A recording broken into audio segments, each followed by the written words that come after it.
GPS today at 800-924-5400 or visit findmysmile.com. When you save like I do, people will talk. Wow, fancy. Uh-huh. I fancy a great deal. Mm-hmm. Even the trays have trays. Well, she is the hostess with the mostest. Who spends the leastest? The 2.5 Men. Weeknights at 7:30 on KTLA 5.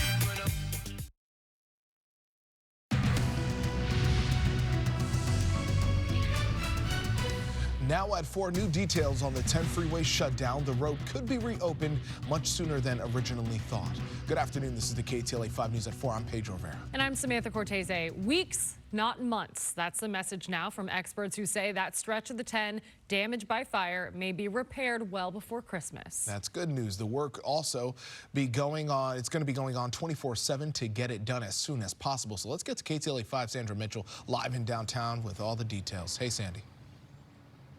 Pedro, Sam, a lot of work going on just behind us, but as you said, it is good news. That's according to the mayor and the governor. That's what they said earlier today. But for the 300,000 people who normally depend on the I-10 freeway to commute, 3 to 5 weeks sounds like a very long time. Also today, the investigation really amping up, and security camera video from this area from just before when the fire started likely to be a key part of the arson investigation.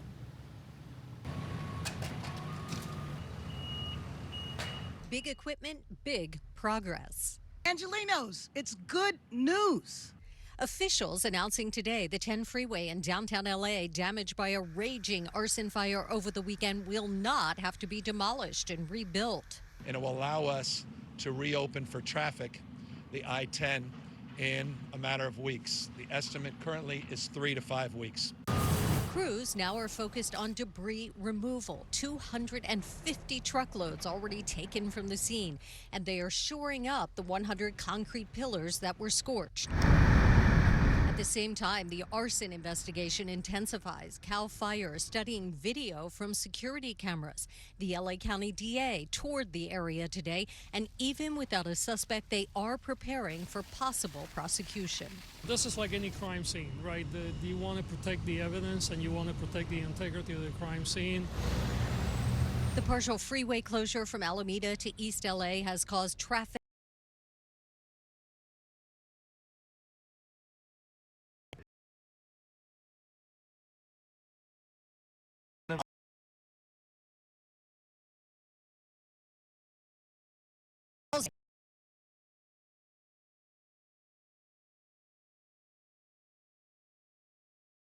And apparently illegally subleasing the space and allowing flammable and dangerous materials to be stored here.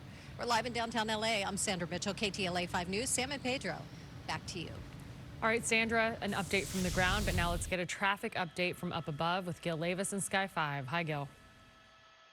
Hi, Sam and Pedro. You're looking at the closure on the eastbound side of the 10 freeway at Alameda here. The westbound side is still closed at Santa Fe. That's for vehicles coming off the southbound 5 to the westbound 10. They are exiting at Santa Fe. But let me come over to the interchange here at the 10 and the 110 freeway. You see that most cars are taking either the 110 north or south there. We do have some traffic still coming eastbound on the 10 freeway. Those cars are going to be stuck in some traffic here at Alameda as it narrows down to one lane.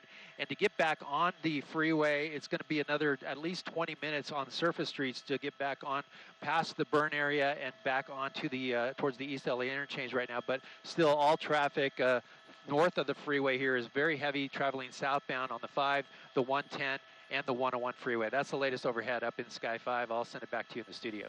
You really feel it for those commuters, Gil. Thank you. And stay with KTLA for continuing coverage on the 10 freeway closure, including how it's impacting your commute, the ways around it, and the latest on repairs. For the latest anytime, you know where to go, KTLA.com or a free KTLA 5 News app. Now to Tusson's, where hotspots continue to flare up 1 week after a massive fire destroyed a historic hangar at the abandoned air base. Schools in the area were closed again today as a precaution after material from the fire tested positive for asbestos. Air quality officials took samples over the weekend, showing that there was no respiratory asbestos in the air, but debris has been scattered across town that does contain the dangerous fibers, and workers